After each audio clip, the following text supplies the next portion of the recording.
Hello everyone, in this video we're going to be learning a step which derives from Bagua, which is one of three most significant Chinese internal martial arts of Taiji, Bagua and Qili. And those are the so-called inner family. And Bagua contributes to the walking Qigong a lot because Bagua is probably one of the most comprehensive kind of sound when it comes to working out one's legs, because there are many steps. All the practice is based on circle walking, and I've been demonstrating lots of circle walking on this channel, so you may have a look at those videos if you're interested. But within the walking Qigong, interestingly, the single Bagua step, which is essentially just it's called Bagua step.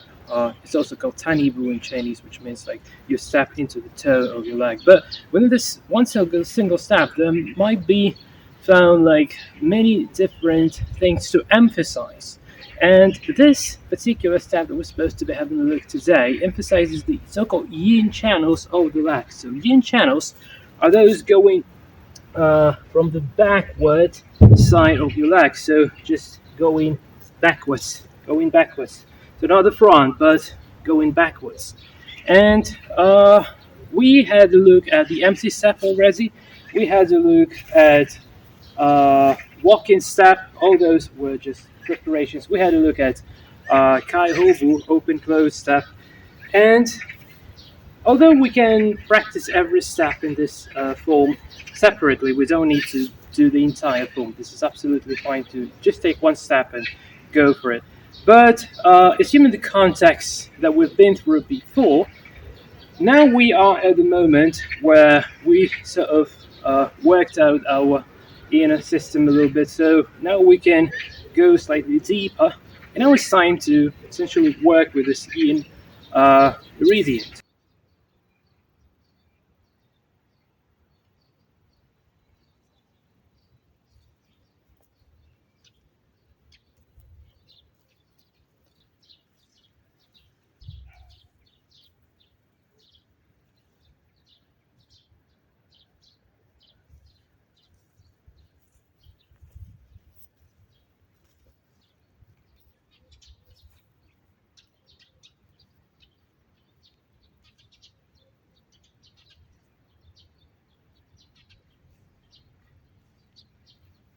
We can start with start holding a bow, okay?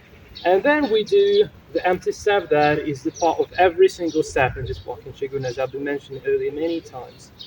Okay, and then in order to step in, I'm not doing something with my legs. If I try to step in with my leg, this would be activating yin channels, so active channels. That would be the topic of the next step. But to make it yin, what I need to do, I need to focus on this bowl. That's the reason why this form makes this way. So I'm holding a bowl. It's quite heavy. It's filled with water, and it just drives me down. And then I just let this bowl flow in forwards. I just let this bowl flow in forwards. And by the time the bowl flowing forwards, this sort of pulls me forwards. Okay, it drives me. So I'm focused on this bow, not on the second, but on the bow itself. And this makes my legs relaxing, and that's very, very, very important thing. Okay, so let's have a look at some helper exercises that we can come up with. So assume that the bowl is sort of infinite, right? And we can move through one's body. So we sort of take the bowl, and I'm still holding the bowl. So I'm pulling this bowl down. I'm pulling this down, lifting this down, and then forwards, and then again here. So again, bowl goes down, and then forwards, and then uprising. Goes down, forwards, uprising. So every time I make a step, this is sort of a bow with a bowl.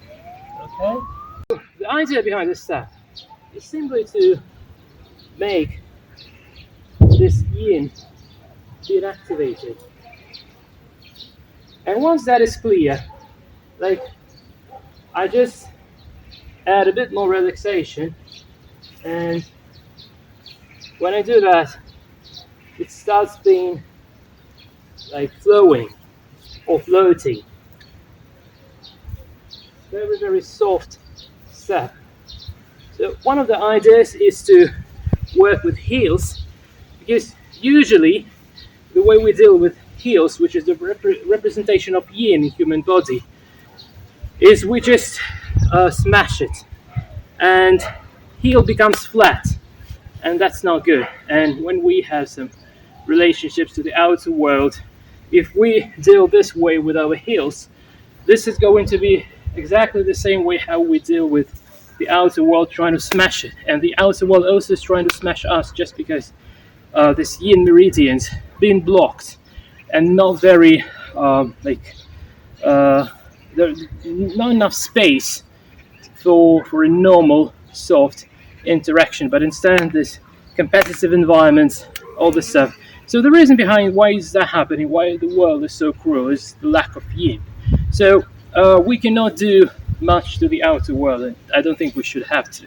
But we can do something to our very own heels. And if we make ourselves softer, this allows us to remain human beings, even when the outer environment is not friendly, to say the least. So, how this power, this yin power, so works, how it operates. It's about the support. So, like, the power goes from beneath. So you just like put your hands to hold a child or someone else who is falling. So this is the power that allows you to sort of support donations, all that type of charity. All those are like the way how the yin power essentially operates. And when it comes to movement, if we're not taking this particular step that we just have a look at, then quite a good example would be one of my favorite arts, Aikido. We can either rotate, okay? We can rotate, and then we can rotate upright and fall. Again, rotate, upright, and fall. I'm rotating, I'm uprising, and I let opponent fall. So this motion, like upwards, downwards, like they do in Aikido.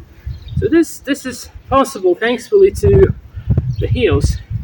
In Aikido there is an exercise called Qigong, if I'm not mistaken. So one of the very basic exercises, or it derives from the sword work. So the sword may uprise and may drop down. Upright, drop down. But very nicely to see this in dynamics. So uprising, go down, uprising, go down. But these more softer techniques that they use is like much better. So being able to sort of slightly like moving lightly is the distinctive feature of yin channels being activated and working nicely in the human body. And from the perspective of maintaining one's health, it's good both for either men's or women's health, because yin is about all the systems going in the lower body, like reproductive, etc. So this is the matter of potential. So the potential of life, the potential of the given project, for instance. So how likely you're about to succeed with a given project. If you have a good potential, you would most likely succeed. If not, it may just drop halfway. So how to sort of gather this inner power? So we cannot gather the yen power, which is like straight cut and visible. We cannot collect that one, but we can collect yin power. And for that sake, all the soft exercises. So when I'm holding a bow, every next step I do, sort of returning chi back to my dantian. So I just make a step, but generally what happens from everywhere, chi essentially gets back to dantian, and the more I step, the more chi I can gather. And I'm not thinking about this. This just happens naturally. This is very important. Not to try to think about this. Not try to imagine this in your head. Just one day it comes and you will start feeling this. So when you are capable of gathering this sort of a potential, suddenly you find out that you now have some powers to do things that you could not do before. Something you can achieve that you could not achieve before. And that's quite interesting. So to fulfill one's goals, it's quite important to have these powers that will allow you making this possible. That's it from my side, guys. Thanks for watching, and I'll see you in the next video. Until then, and cheers.